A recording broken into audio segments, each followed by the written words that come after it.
Here we go. We're at Shoftim Perek Tes.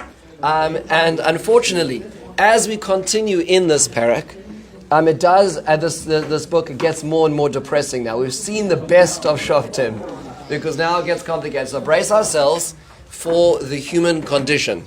Okay, so the Tanakh is not, if you read things like the Baal epic and the Mesha Stele and the Sargon cylinder, you read what other kings write about themselves. They are so full of themselves. They are the creator of the heavens and the earth and the birds and the fish. They're everything in the world. When we write our history, it's not about grandeur. It's about the things that we still carry as human beings, and the foils and the fallibility of human beings, which is why we continue to learn it. Let's learn a little Torah. Ready? So here we go. Our parak is actually quite long, but the story is riveting. It's incredibly powerful and sad story. The name I gave the parak is called Bad Followership, but let's get there as to why that is. So our first section takes us through a very sad moment. Remember, we last left our heroes where Gideon passes away at an age after leading the nation of Israel for 40 years. Everything's stable, everything is safe, everything is wonderful. He passes away with 71 sons. 70 of them are the princes, the heirs to his estate and rule. And then there's one who is the son of Avimelech. His name is Avimelech. And we hear at the beginning of the parak that Avimelech goes to the brothers of his mother. So he, as a Avimelech, he clearly feels as an outsider to his father's line. And he's obviously not included in the same way as his half-brothers would be. And so he turns to his uncles who come from Shechem. And he says to them, listen to the following proposition. He comes to them in Pasuk Beis, and he says, Ma tov lochem hamshel bochem shivim ish kol b'nei Yerubal. Why do you want to be ruled by a committee? Why do you want to have all these people dictating your lives? Im mashal bochem ish echad, rather than having one, executive leader, uzchartem ki atzmechem b'sarchem ani. And I'm also happen to be related to you. And he speaks to them, and they listen. They're very excited. They like this prospect. So what do? They go into the coffers of Mibeis Balbris. They go into the coffers, and they give him 70 silver. He uses that money to hire to his aid anashim rekim u'pochazim.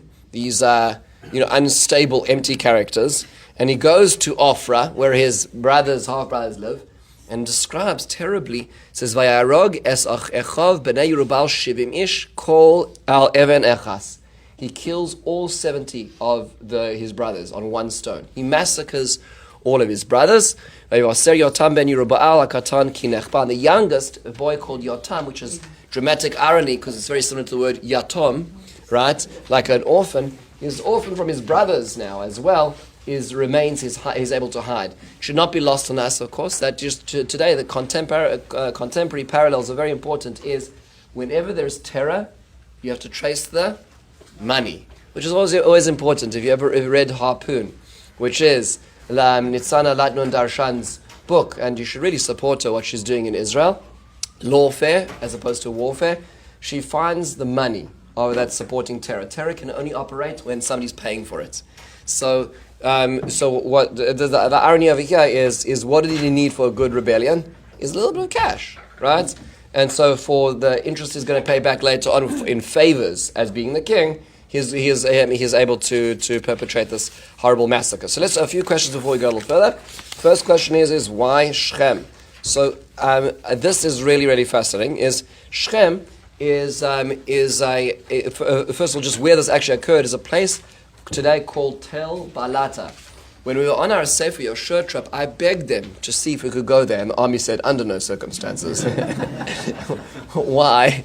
Because Tel Balata is in the center of what's today called Nablus. Again, Nablus, they say, is an ancient Palestinian city. Nablus is the word Neapolis, which is a Greek name for the city. They don't even invent their own names, right? But the real name of the city is Shechem. In directly between Har Grizim and Har Eval, is the city of Shechem, which is where the Bnei Israel stood when the blessings and the curses were being given. And in that center place is an old, what's called Tel Balata, ancient archaeological park, which is where they've uncovered the palace, which they believe is where Avimelech ruled. right? So meaning they date this back to the time of Avimelech's rule right now, in the center of Shechem. It's directly between the two mountains. The reason why it's complicated is because it's surrounded by buildings in Nablus, right? So any sniper on any rooftop, you're sitting a duck. But of course the Christians can go and visit, and they do. But what is interesting, of course, is that just next to Tel Balat, the ancient archaeological park, is something called Kever Yosef, which makes sense because where were the graves in the old days? Always just outside the city. So this was the ancient city of Shechem, called Tel Balata today, and the burial place of Yosef is out there. Good news is recently there are more and more cohorts going to visit the tomb of Yosef. Not just at 3 in the morning. And so in fact, there was a sign up online. I saw somebody was passing around a sign up to go to the kever of Yosef. So I sent them a question. He says, I have a group of 30 people. Can we go to Tel Balata? And they said no. So we tried. We did try. We got to Hareval, which is really good because that was a closed military zone too, right? But we did not get into Tel Balata. It's way too dangerous right now. We will hopefully fix that problem in the future. But nonetheless, this is where Shechem is. Why did he choose? And by the way, just the archaeological park is remarkable. There's so much going on there. In fact, I put on the page, the second page over here. Do you see there's actually on page, on the second page, if you see on the left-hand side, there's a suggestion as to what this would have looked like, what the palace of Avimelech would have looked like. And if you can see, it's hard to see because I made it too small, is on the right and the left side of the entrance of the large castle, the fortress, are two standing stones. They still have those standing stones. They were covered with limestone and had something written on them, so we don't know what that was. But we have those, and there's a large stone in the center. That's the stone of Yoshua. Because you remember in Perek Chav Daled, it said Yoshua wrote all the rules. I'm sorry, I think can somebody share? I'm sorry. Oh, there we go. In Sefer Yoshua, remember he put up a large stone. He wrote all the covenants he made with the nation of Israel.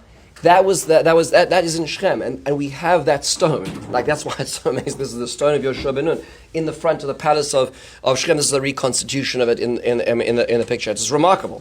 Okay, why did he choose Shechem? The simple answer is because that's where his mom's family is from, right? So he's looking to a place where he can gather family interest. But Rashi already tells us in the Torah that Shechem is a place which is mezuman lepuranut. It is a place where bad things happen. How do we know? Rashi says 3 things happen there that we should take note. Number 1 is, Rashi says, Sham kilkula shot, and that's where the tribes made a mess. We'll see in a second what. Sham inu et Dina, that's where Dina was abducted and raped. And then Sham nechluku malchus beis David, and that's where the malchus was split. And kilkul ashratim refers to what? The sale of Yosef occurred in Shechem. Now, just in case you're wondering, the last 2 actually seem to have a common thread, which means the sale of Yosef is a disagreement of brothers, and the splitting of the kingdom was clearly the Ephraim-Yehuda split, right? Yeravam ben Nevat was a pretender to the throne, taking advantage of economic unrest, and they killed the tax collector of Judea, of the king of Rechavam, there in Shechem. So, but it's the same thing. It's the sale of Yosef. It's the brothers fighting with each other. How is Dinah related to this? Meaning, like that doesn't seem to fit into the same mold. Where our Rabbi Foreman once mentioned to me, a really fascinating thing is it is because if you listen to the claim of Shimon and Levi when they massacred the city of Shechem, what do they say? How could they treat our sister like this? Embedded in that is a very, very sad complaint, which is, Yaakov, oh father, why did you not take action? Is it because she's just our sister?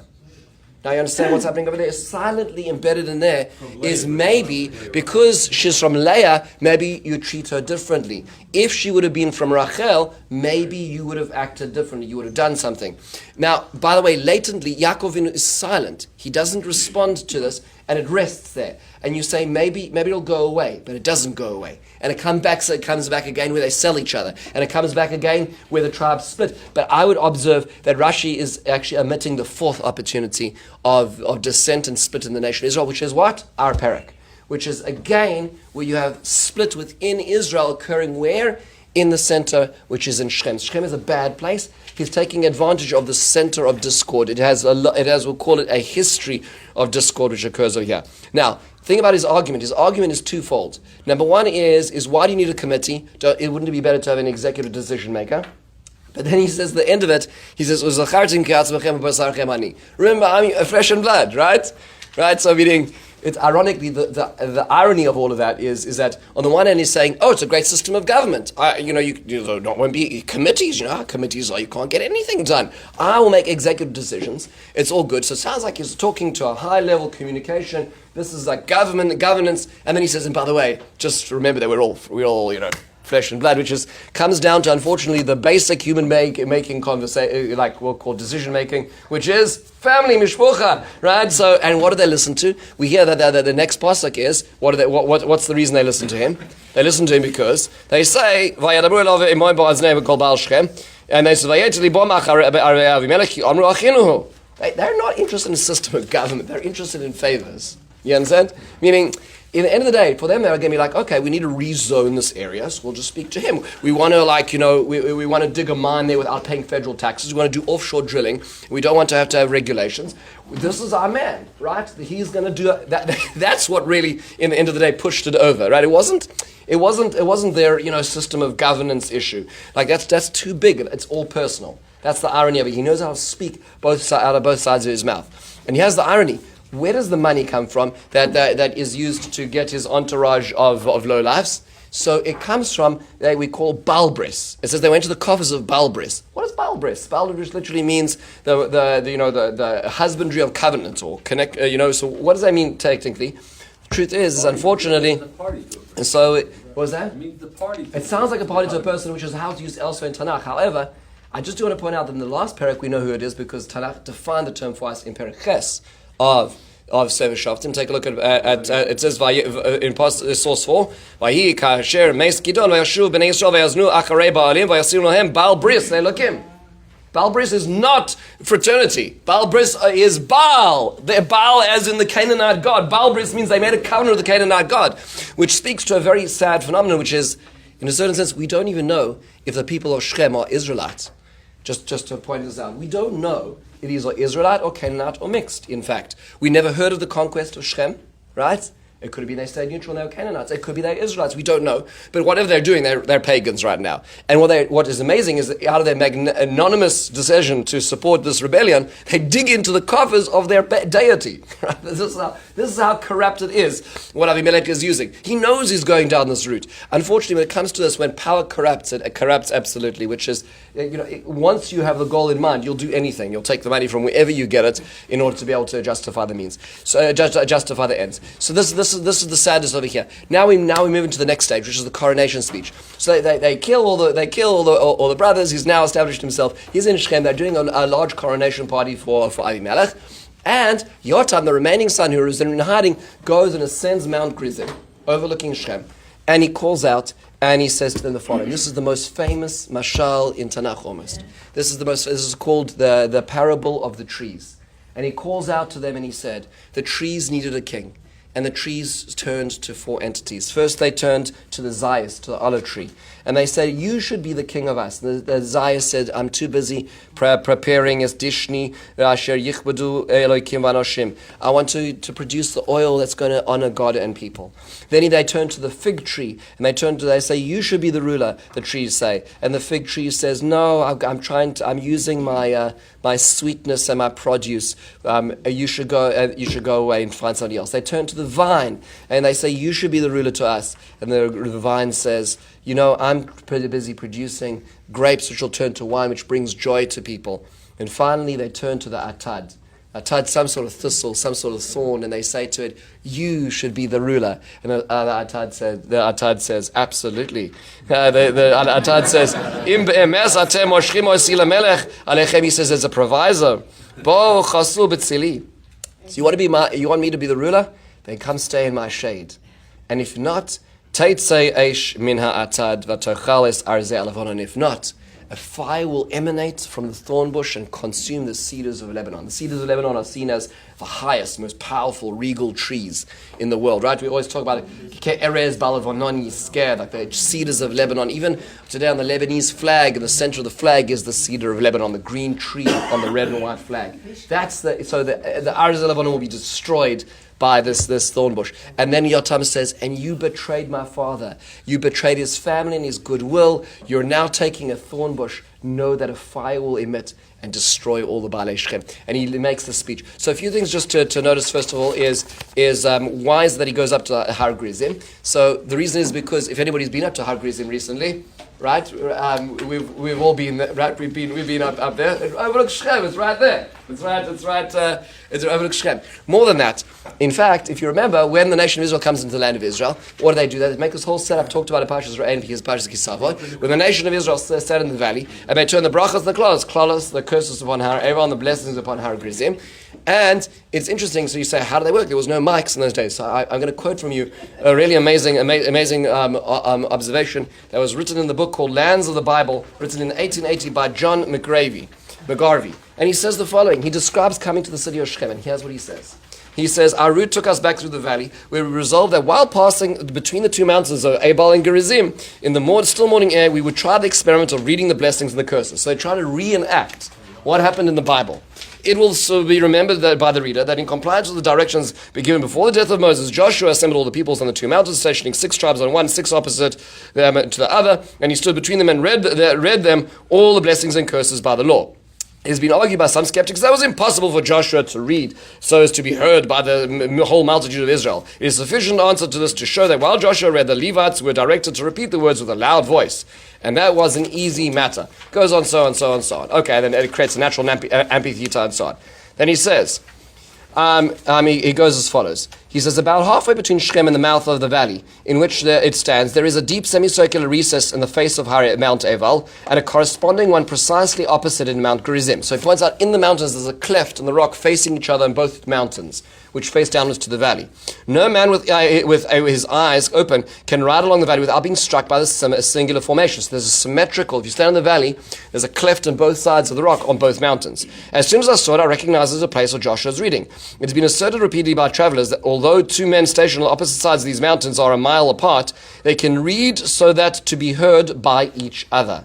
We preferred to try the experiment in stricter accordance with Joshua's example. So I took a position, Bible in hand, in the middle of the valley, while Brother Taylor and Frank, to represent the 6 tribes, climbed halfway up the slope of Mount Gerizim. And Brother Earl, to represent the other 6 tribes, took a similar position on Mount Ebal. This is from 1880, folks. Okay, I read, and they were to pronounce Amen at each curse and blessing. Brother Taylor heard me distinctly, and I could hear his response. But Brother Earl, though he could hear my voice, could not distinguish the words. That was owing to the fact that some terrace walls on the side of the mountain prevented him from ascending high enough. You know the terraces on the sides of Judea, right? You see all the little terraces there interrupting the sound.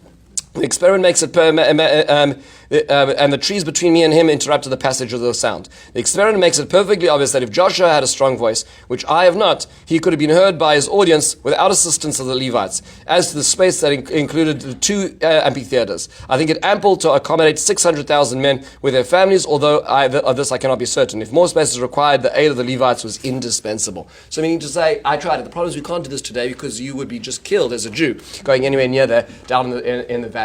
But what he's saying is that I tried this and it worked. So the first reason why he goes up there is because he can be heard. He's a safe distance away from being killed by Avimelech and his cronies, but on the other hand, he's able to project what he wants. So clearly this is why he chose Har Gerizim. But of course, Rav Kashtiel points out ideologically he's doing the same thing. He's trying to bring us back to our roots. Look how far the falcon cannot hear the falconer, right? Here we are. Look where we're at. Here we have this low life who's killed his brothers, becoming a ruler. It's not going to work. So he reminds them, he's calling out from where Har Gerizim was as well. Just a few things. What is this thorn bush? So this particular thorn bush, there's a lot of debate as to what it is, but a number of people suggest that it is what's called the lyceum. There's a lot of lyceums. These are low, like thorn bushes. They lose their leaves. They have lots of thistles and thorns.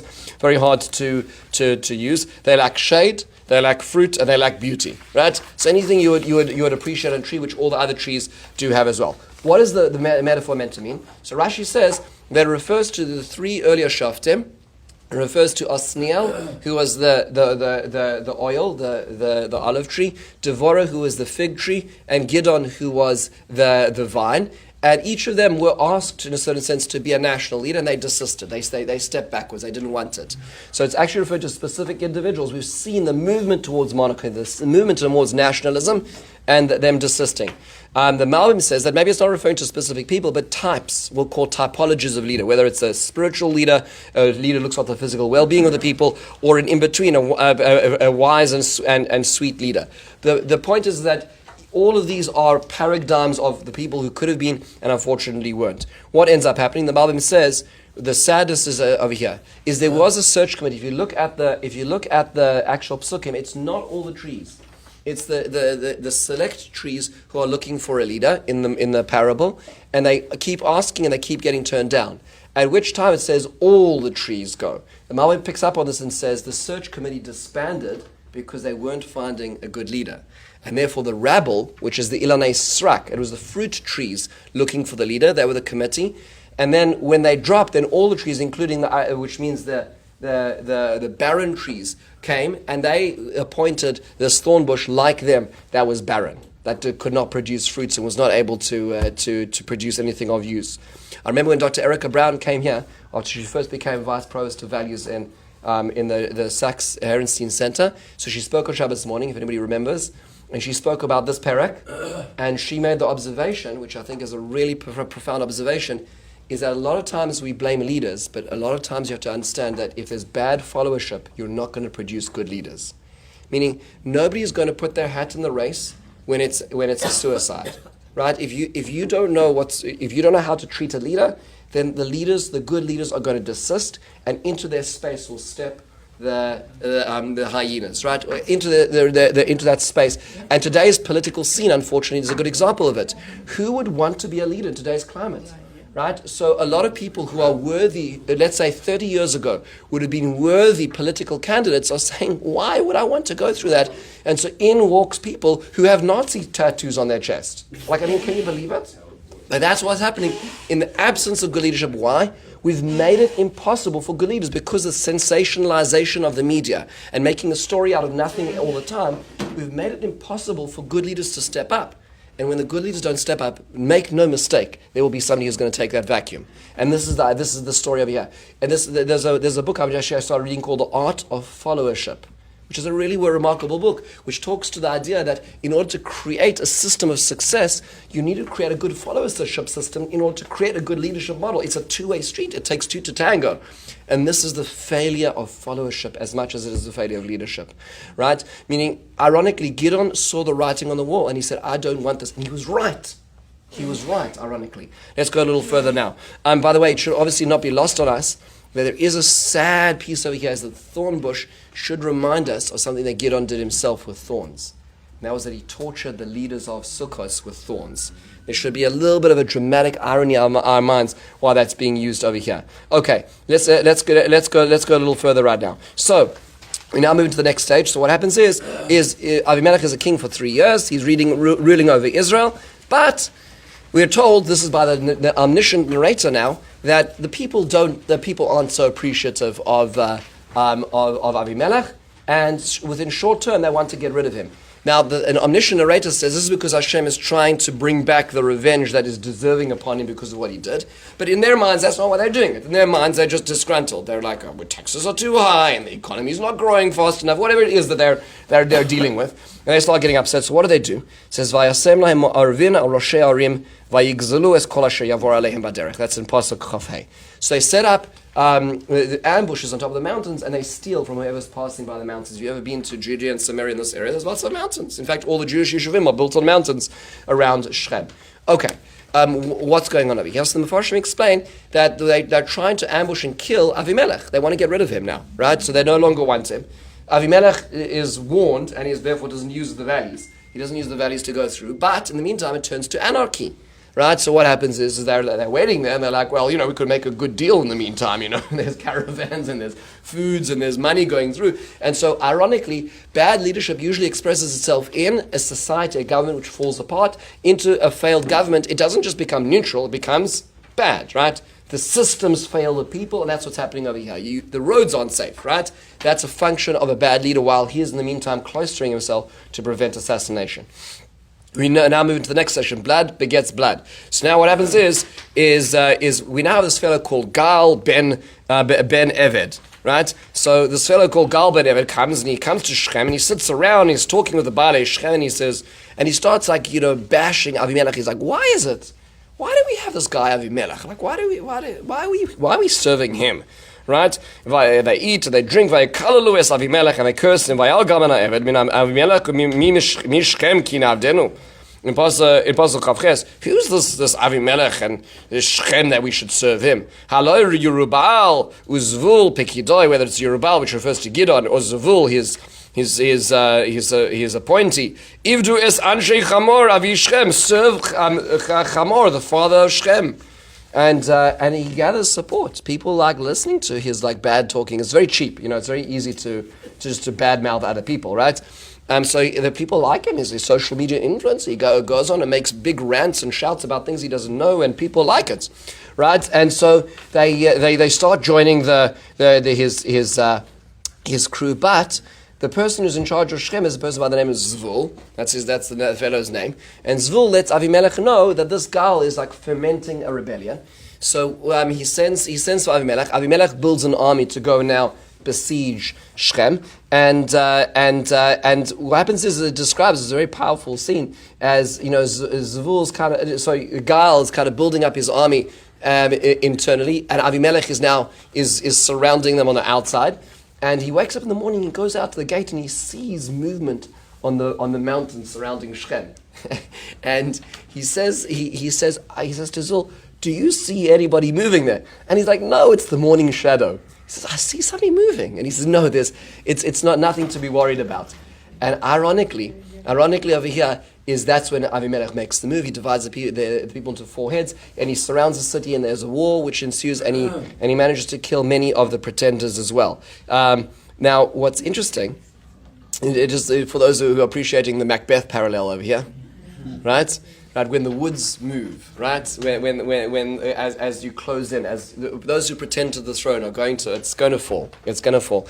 But this is what's happening now. Now, a few things. First of all, who is Gal? Who's this fellow called Gal? So we already know that his name, Gal ben Eved. That's not a very dramatic lineage, to start with. He's the son of a servant. In fact, Rashi tells us he tells us that he's me'uma acherasaya. He wasn't even an Israelite. It wasn't like, this is a noble fellow who's stepping into the role, right? In fact, if you think about everything that he does, it's the same as what Avimelech does.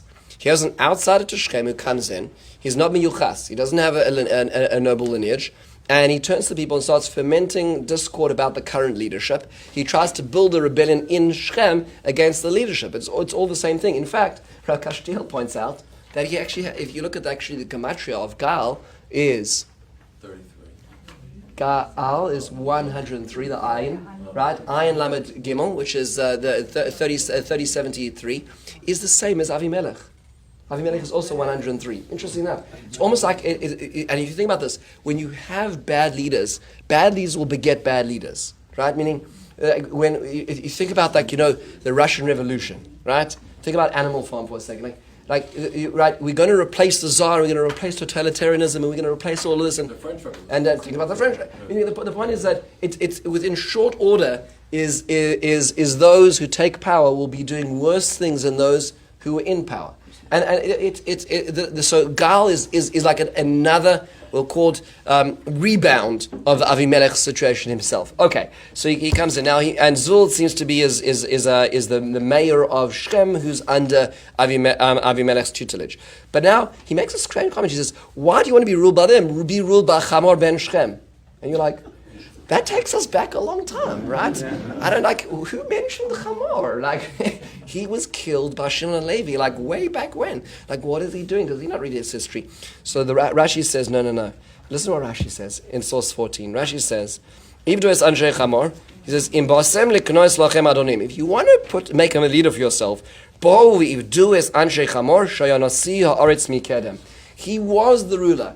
It's an amazing thing. It's this wasn't in a context. There were people here before the Jews were here, right? But if you think about what he's really saying, it comes back to something we all do, which is the poison of nostalgia. It was so much better in the days of Chamor.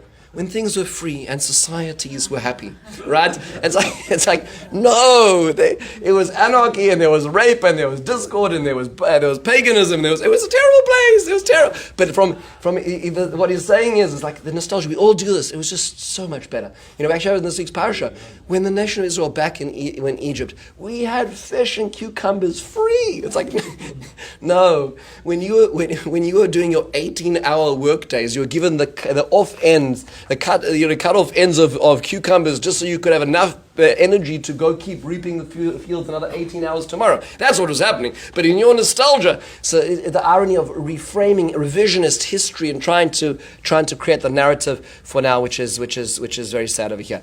In addition, just the Rabbi makes a very very fascinating point, which is. He adds over here in source, what's this? This is source 16. So he says, he says, Rotzelamar kashem she'ein roi shenavod Shechem mipnei Yosa ben Chamor shaya nasi haaretz kain ein roi shenavod Avimelech mipnei Yosa ben Yerubbaal. He's saying like this, what rights did Shechem have to leadership? It was because his dad was a leader. I didn't choose him, I voted in his dad. I didn't choose him. Same thing. I didn't vote in Avimelech, I voted in his dad. But that's got nothing to do with us, meaning he's contesting even the form of governance, which is what's going on over here. Okay, now, if you think that the battle's ended now, and he's managed to chase away Gal, and everything is good, no, that's not enough for Avimelech. Avimelech isn't happy there. Avimelech believes that everybody in Shechem is rotten to the core, because the Baalei Shechem have rebelled against him, even though they put him in power in the first place. And in the morning, he brings everybody together, he reconstitutes his army, and now what he does is he divides his people into 3 heads, and he surrounds the city, destroys the entire city of Shechem, and Vayizrei Melach, he salts it, so it's going to be completely destroyed. And then the people who are remaining run to the Migdal Shechem, the citadel where they have the tower of Shechem, and this is where the base El Bris. So this is where they I guess their pagan inner sanctum is. They run into the tower. By the way, if you look at the archaeological digs in Tel Balat, the walls are exceptionally thick. Right, meaning like we're not talking about. You can still see the size of these walls. They're impenetrable, right? So there's no way for Avimelech to get into this. So what does he do? He turns to everybody and he says in Pasuk Memhei, Re'isim asisi, what I do, you should do. Maru asu kamani, do what I do. Vayichrusu es kama ogam kolam ish shoycha va'elech acharei Avimelech v'yasim al atzriach v'atzisu aleim es atzriach ba'esh v'musu kol anshei migdal Shechem ke'elef ish v'isha. What he does is he tells them, cut down trees, we place it around the tower, he lights it on fire and he burns them all to death. 1,000 people are killed in the city of Shechem. He is not, as it happens, when you are weak in power, what do?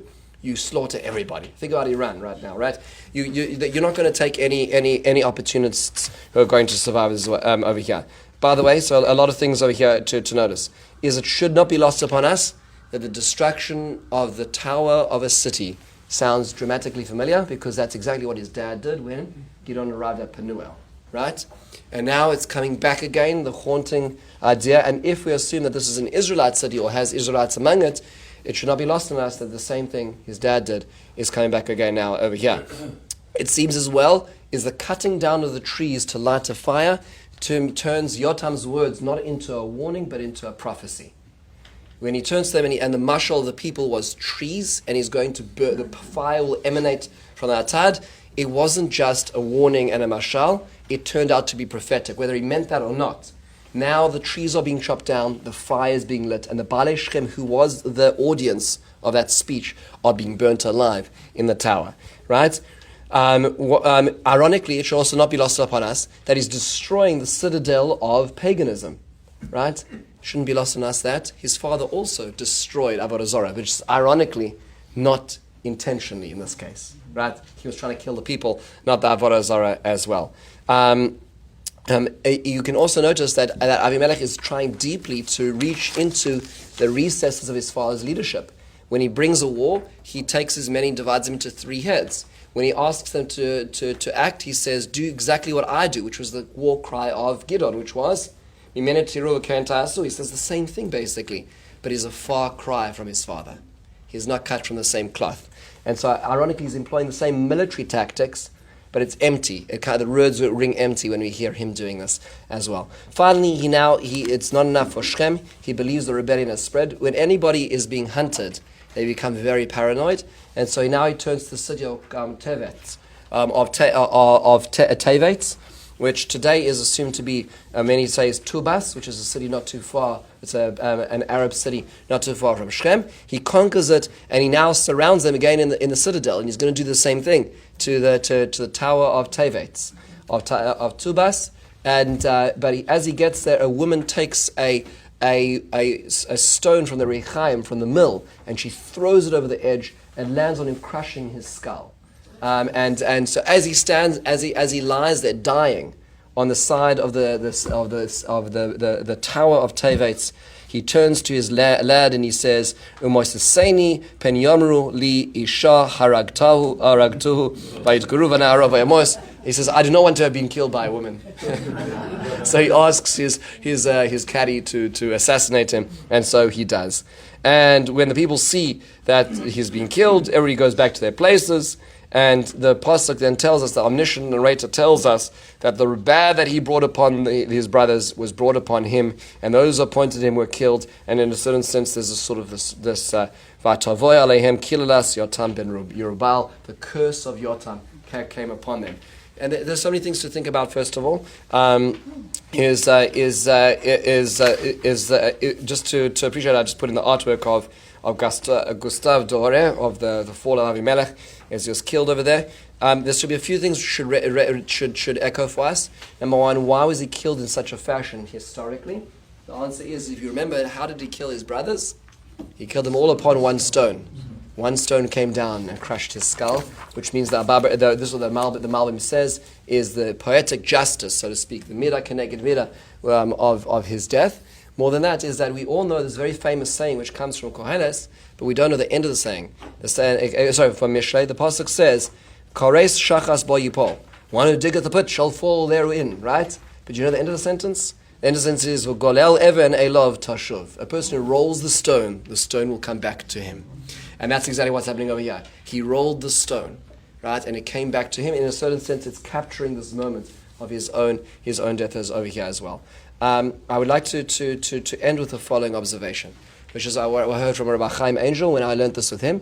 I think it's a remarkable insight, and that is as follows: is whenever you looked at any of the actions of Gideon himself, Gideon's actions were complicated, they were dual, right? He does all these actions which on the one hand sound like they could be good, but then you're like, is it personal? Is it professional? Right? So, like, he tortures the people of Sukkos with thorns. He destroys the tower and kills the people of Penuel. He takes a personal interest in the killing of Zevach and Salmona. He makes an effigy of a golden ephod outside his town in Ophrah. All these things, and you say to yourself, like, we could explain that as being well intended, even if perhaps with collateral consequences, right? I think these are all reasonable things. And this speaks to the notion of children. It's like, in a certain sense, we all know children are the embodiment of ourselves.